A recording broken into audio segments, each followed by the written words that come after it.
Hello everyone, कैसे हैं सब लोग।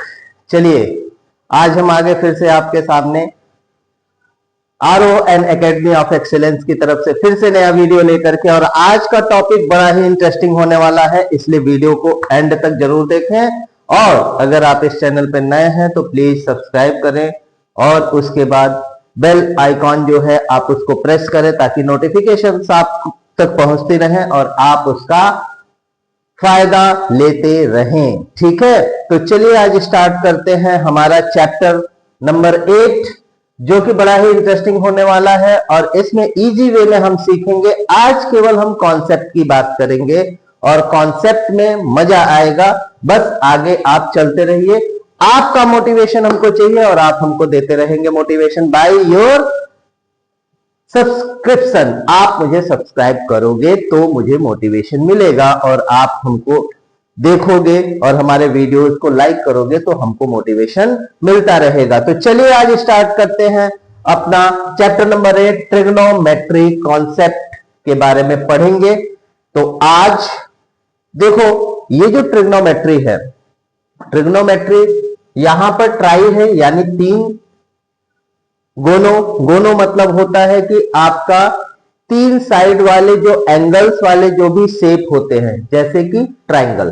ठीक है, हम ट्रायंगल में आते हैं, लेकिन आपको जो ट्रायंगल यूज करना है उस ट्रायंगल का नाम है क्या? Right angle triangle. क्यों? क्योंकि आपके 10th में हम जो है राइट एंगल ट्रायंगल पे बेस्ड ट्रिग्नोमेट्री को पढ़ते हैं। तो यहां पर कुछ फैक्ट्स हम समझेंगे, वो फैक्ट्स क्या होते हैं। लेकिन हमारा जो राइट एंगल ट्रायंगल होता है, पहले उसको एक डायग्राम बना लेते हैं, फिर उस पर हम आगे बात करते हैं। ठीक है बच्चों, तो देखिए राइट एंगल ट्रायंगल में आपको पता ही होगा कि कौन कौन से साइड होते हैं और उनका नाम क्या होता है, इसको हमको देखना है। ठीक है, तो चलिए करते हैं। ये आपका राइट एंगल,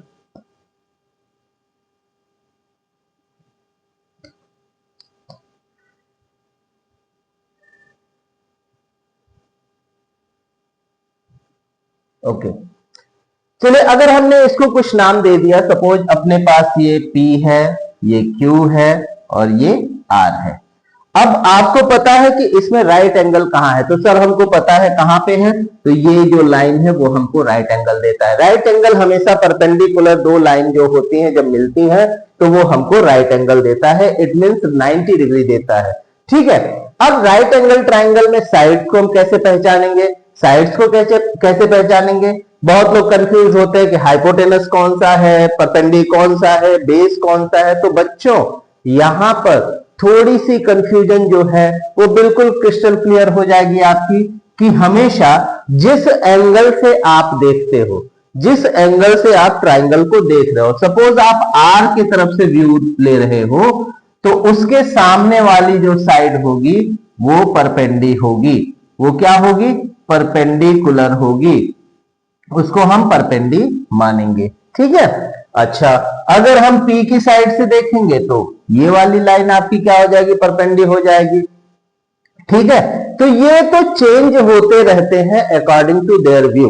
ओके, तो जो व्यू होता है उसके अकॉर्डिंग ये चेंज होते रहते हैं। लेकिन यहां पर मोस्ट इंपॉर्टेंट बात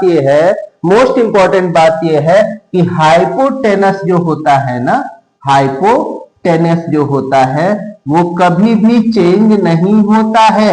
वो हमेशा कहां रहता है? वो 90 के सामने वाला होता है, 90 डिग्री के सामने वाला होता है। अब आप इस ट्रायंगल को चाहे कैसे भी रिप्रेजेंट करो, चाहे उल्टा करके, सीधा करके, कितने भी उस पे रोटेट करके रखोगे, तो आप समझ जाओगे कि जहां 90 डिग्री मुझको दिख रहा है, जहां 90 डिग्री दिख रहा है उसके सामने वाला क्या होगा? उसके सामने वाला हाइपोटेनस हो जाएगा। ठीक है, लेकिन अगर आप R से देखोगे तो परपेंडी ये होगा और बेस ये होगा, P से देखोगे तो परपेंडी ये होगा और बेस ये हो जाएगा। ठीक है, इतना क्लियर हुआ? जी सर हमको क्लियर हो गया।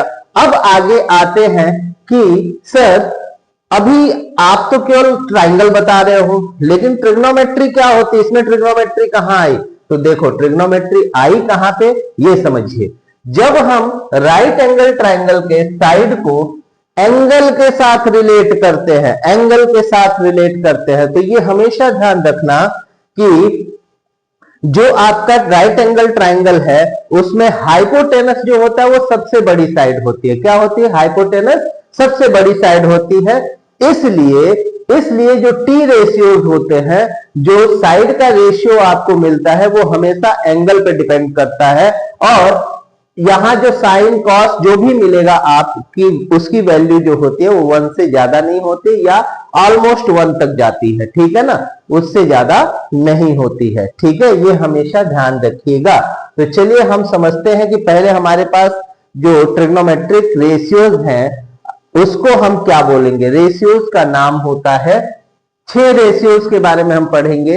एक होता है साइन, एक होता है कॉस, एक होता है टेन, और एक होता है कॉट, फिर होता है सेक, और फिर होता है कोसेक। ये अपने पास 6 रेशियोज होते हैं। कौन कौन से? 1, 2, 3, 4, 5 और 6।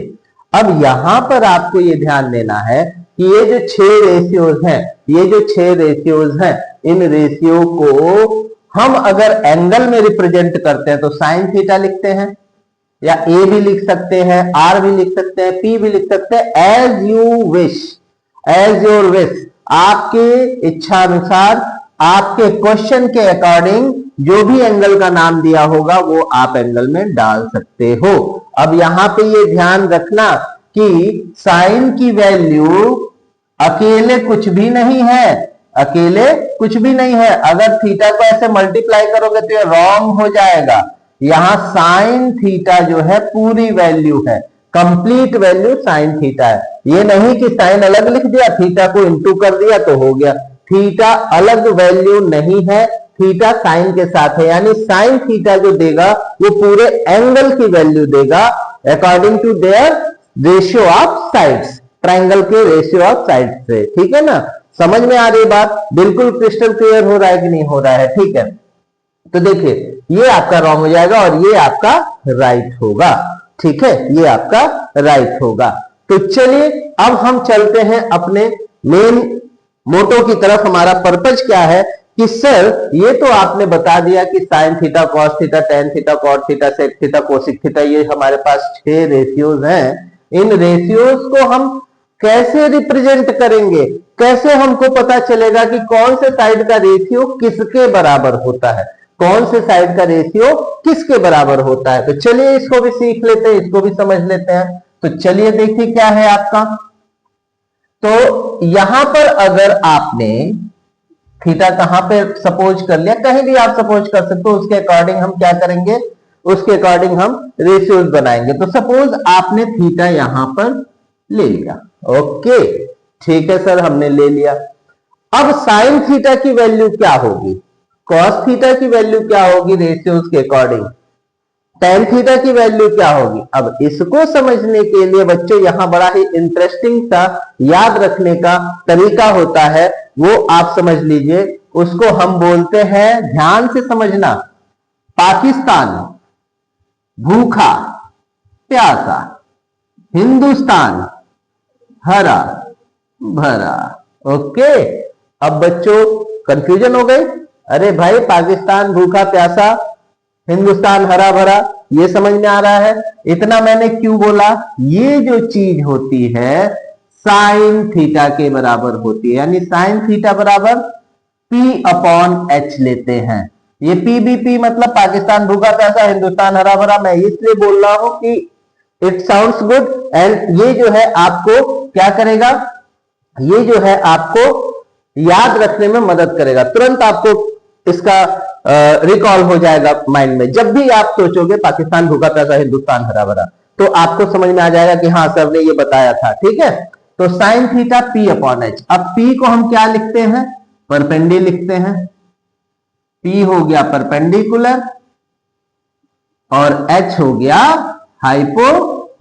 ठीक है, कॉस थीटा में क्या होगा, कॉस थीटा में B अपॉन H आ जाएगा, B अपॉन H आ जाएगा।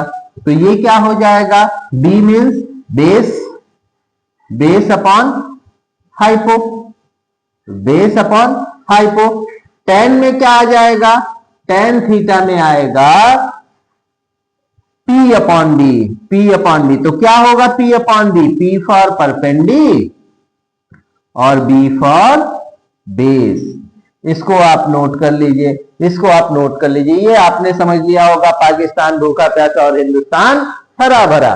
तो ये हो गया पाकिस्तान भूखा प्यासा, हिंदुस्तान हरा भरा। ठीक है, इससे आप याद कर सकते हो, आपके दिमाग में वो रहेगी बात। ठीक है, तो ये जो चीज थी आपने समझ ली। ये लेकिन सर ये तो 3 के लिए आपने तो 6 बताया है, 6 उसका क्या? तो बच्चों घबराने की जरूरत नहीं है। आपका जो ये 3 है इसी का रेसिप्रोकल ये बाकी के 3 होते हैं। अब किसका रेसिप्रोकल क्या होता है? तो साइन का होता है कोसेक।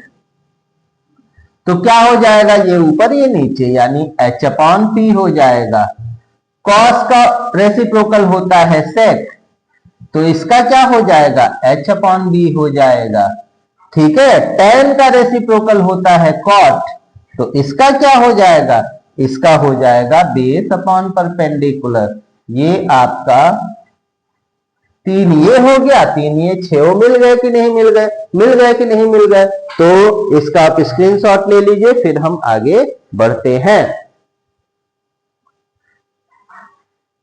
ओके, तो इसके बाद बच्चों देखिए फैक्ट्स दैट मैटर में हमने कुछ चीजें सीखी, लेकिन एंगल्स की वैल्यू अगर हमको निकालनी हो, जैसे साइन 0 की वैल्यू क्या होती है, साइन 30 की वैल्यू क्या होती है, साइन 45 की वैल्यू क्या होती है, 60 की वैल्यू क्या होती है, 90 की वैल्यू क्या होती है, इन सब वैल्यूज को निकालने के लिए हमारे पास जो सबसे इजी वे है, आपको कुछ भी नहीं पता, कोई भी एंगल की वैल्यू नहीं पता है, ठीक है ना, तो आप कैसे निकालोगे, इसके लिए एक तरीका मैं बता रहा हूं। बस कुछ करना नहीं है आपको, सिंपली जो मैं बोलता हूं उसको ध्यान में रखना है।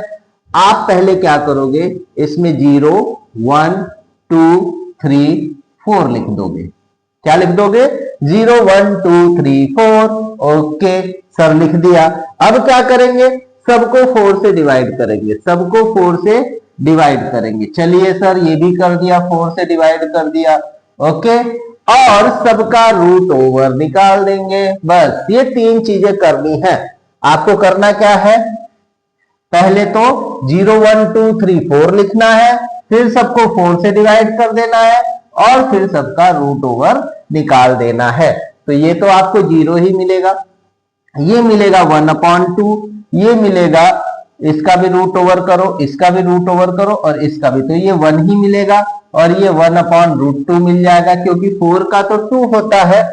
ठीक है, ये कैंसिल हो जाएगा 1/2, तो 1/√2, और इसका √3/2 मिलेगा। इसका क्या मिलेगा, √3/2 मिलेगा। अब ये देखो, आपको सारी वैल्यूज मिल गई साइन की। साइन 0 की वैल्यू 0 होती है, 30 की वैल्यू 1/2, 45 की 1/√2, 60 की √3/2, और 90 की 1 होती है। ठीक है सर, अभी तो केवल साइन का मिला, तो थोड़ा सा इंतजार करें, थोड़ा सा पेशेंस रखो, बस कुछ करो मत, इसको बस ऐसे उल्टा पुल्टा कर दो। क्या कर दो, उल्टा पुल्टा कर दो। उल्टा पुल्टा बोले तो यहां 1 लिख दो, यहां क्या लिख दो, √3/2 लिख दो, यहां तो 1/√2 एज इट इज आ जाएगा, यहां पर क्या आ जाएगा, 1/2 आ जाएगा, और ये 0 हो गया, और ये 0 हो गया।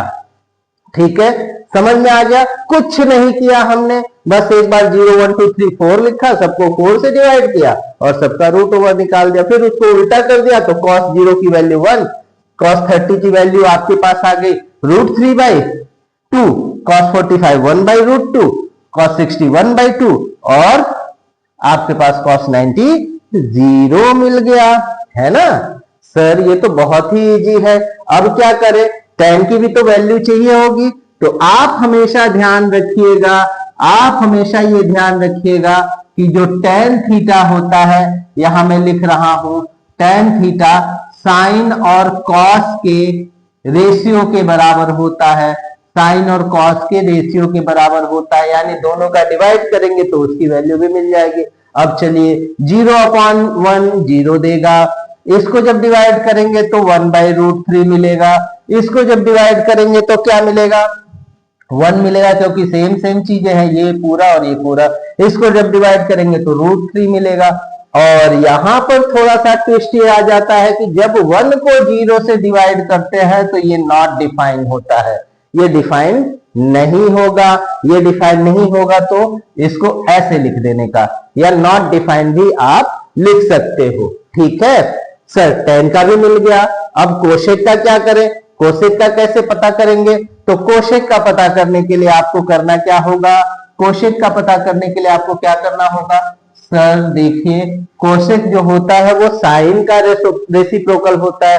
कोशेक जो होता है वो किसका रेसिप्रोकल होता है? साइन का रेसिप्रोकल होता है। तो साइन का रेसिप्रोकल बोले तो साइन को 1 में साइन का डिवाइड करना होता है। तो 1/0 आपका नॉट डिफाइंड होगा। अभी मैंने बताया कि 1 को अगर आप 0 से डिवाइड करोगे तो वो नॉट डिफाइंड हो जाएगा। ठीक है, इसका क्या हो जाएगा? 1/1/2 करेंगे तो 2 मिल जाएगा। 1/1/√2 करेंगे तो क्या हो जाएगा? √2 हो जाएगा। 1/√3 तो 2/√3 हो जाएगा। और 1/1 करेंगे तो 1 मिल जाएगा। ठीक है, ये आपको मिलेगा, ये आपको मिलेगा। ठीक है, अच्छा सर ये भी हो गया, ये भी बहुत इजी था। अब आगे वाला देख लेते हैं, आगे क्या होगा। ठीक है ना, तो सेक थीटा की बात करते हैं। तो सेक किसका रेसिप्रोकल होता है? सेक रेसिप्रोकल होता है कॉस का। कॉस का रेसिप्रोकल होगा तो ये आपका 1/1 1 ही मिलेगा, है ना। 1/1 1 ही मिलेगा। चलिए ठीक है, 1/1 1 मिल गया। ठीक है, अब यहां पे ध्यान दीजिए कि आपके पास क्या है, कॉस का रेसिप्रोकल 1/, तो ये 2/√3 हो जाएगा। या फिर आप इसी को पलट दीजिए, ये जो आपका कोसेक आपने निकाला इसको उल्टा पुल्टा कर दो, बस उल्टा पुल्टा कर दो, चल जाएगा। ठीक है, ये √2 ही आएगा, ये आ जाएगा 2 और ये नॉट डिफाइंड हो जाएगा। tan होता है कॉट का रेसिप्रोकल, तो tan कॉट का होगा तो यहाँ नॉट डिफाइंड हो जाएगा। यहाँ पे √3 आ जाएगा और यहाँ पे 1 आ जाएगा, यहाँ 1/√3 आ जाएगा और यहाँ पे आपका क्या हो जाएगा? 0 हो जाएगा, 0 हो जाएगा। देखिए ये सारी वैल्यूज आपको मिल चुकी हैं और इस वैल्यूज को निकालने के लिए मैंने 3 स्टेप केवल बताए। कौन कौन से? सबसे पहले आपको कुछ भी नहीं पता था, इसमें कोई भी वैल्यू नहीं पता थी, लेकिन आपने इजी वे में सबसे पहले क्या काम किया? सबसे पहले काम किया आपने कि 0 1 2 3 4 लिख दिया, फिर उसको 4 से डिवाइड किया, फिर उसका √ओवर निकाला, जो आया वो वैल्यूज मिल गई आपको, sin 0, sin 30, sin 45, sin 60, sin 90। उसको पलट दिया तो आपको cos की वैल्यू मिल गई। ठीक है, फिर उसके बाद दोनों का डिवाइड कर दिया तो tan की वैल्यू मिल गई। उसको पलट दिया तो आपको यहाँ पे क्या हो जाएगा? sin थीटा का रेसिप्रोकल ले लिया तो आपको cosec की वैल्यू मिल गई। cos का रेसिप्रोकल या जो आपने cosec लिया था उसी को उल्टा कर दिया तो आपको sec की वैल्यू मिल गई। आपने tan का रेसिप्रोकल ले लिया तो आपको जो है cot की वैल्यूज मिल गई। तो आपने यहाँ पे क्या देखा कि आपके पास कुछ भी वैल्यूज नहीं थी, लेकिन बस 0 1 2 3 4 के हेल्प से आपने पूरे के पूरे sine, cos, tan, cot, sec, cosec सभी के वैल्यूज 0 to 90 डिग्री की फाइंड आउट कर ली है और ये बिंगो हो गया है कि नहीं? ठीक है, तो आज बच्चों हमने ये क्या क्या सीखा? हमने ये सीखा कि रेशियोज कैसे निकालते हैं, किस तरीके से हमारा टी रेशियोज बनता है, और उसके बाद हमने ये भी सीखा कि किस तरीके से 0 से लेकर के 0, 30, 45, 60 और 90 डिग्री की वैल्यूज हम फाइंड आउट कर सकते हैं। तो ये इजी वे था, एकदम अच्छे से आपको क्रिस्टल क्लियर होगा। अगर आपको कोई भी डाउट हो तो प्लीज आप कमेंट सेक्शन में जाकर के कमेंट कर सकते हैं कि सर ये चीज की वैल्यू कैसे निकली या इसमें कुछ डाउट है मुझे, तो इसके लिए आपको नेक्स्ट वीडियो में उसका सॉल्यूशन दे दिया जाएगा। और देखिए ये जो चीजें हैं, ट्रिग्नोमेट्री मोस्ट इंपॉर्टेंट चैप्टर है for the student who takes standard mathematics in class 10th। Okay, अगर आप क्लास 10th में हो और आपने स्टैंडर्ड मैथमेटिक्स लिया है तो उसमें इसका पोर्शन ज्यादा आता है, ये इंपॉर्टेंट चैप्टर होता है। और अगर बेसिक में है तो भी आपको इसकी वैल्यू पता होनी चाहिए, ये आएगा लेकिन थोड़े कम वेटेज के साथ होता है। ठीक है, लेकिन अगर आप स्टैंडर्ड मैथमेटिक्स लेने के बाद 11th और 12th क्लास में जाते हैं और वहां पे पीसीएम ग्रुप में आते हैं तो ट्रिग्नोमेट्री आपके कदम से कदम को मिला करके चलेगा। इसलिए ट्रिग्नोमेट्री को छोड़ना मत बेटा, ट्रिग्नोमेट्री हमेशा आपके साथ रहने वाला है। अगर आप लाइफ में इन फ्यूचर अगर आप स्टूडेंट बनते हो साइंस स्ट्रीम के और पीसीएम ग्रुप में जाते हो तो आपको ये मैथमेटिक्स का ट्रिग्नोमेट्री चैप्टर हमेशा आपके साथ रहेगा, इसलिए इस पर ज्यादा फोकस करेंगे और ये इंपॉर्टेंट चैप्टर है। तो रिवीजन करते रहिए, कॉन्सेप्ट क्लियर करते रहिए। नेक्स्ट वीडियो में फिर से आपको जो बाकी का कॉन्सेप्ट है वो क्लियर कराया जाएगा। तब तक के लिए आप बने रहिए हमारे साथ। और हाँ, ये जरूर ध्यान रखिए बच्चों कि वीडियो को लास्ट तक देखना होता है। अगर आप एंड तक देखेंगे तो आपको मजा आएगा और आप जो है अच्छे से बेहतर तरीके से इस ट्रिग्नोमेट्री चैप्टर को क्रिस्टल क्लियर कर पाएंगे। चलिए मिलते हैं फिर नेक्स्ट वीडियो में, तब तक के लिए गुड बाय, नमस्ते।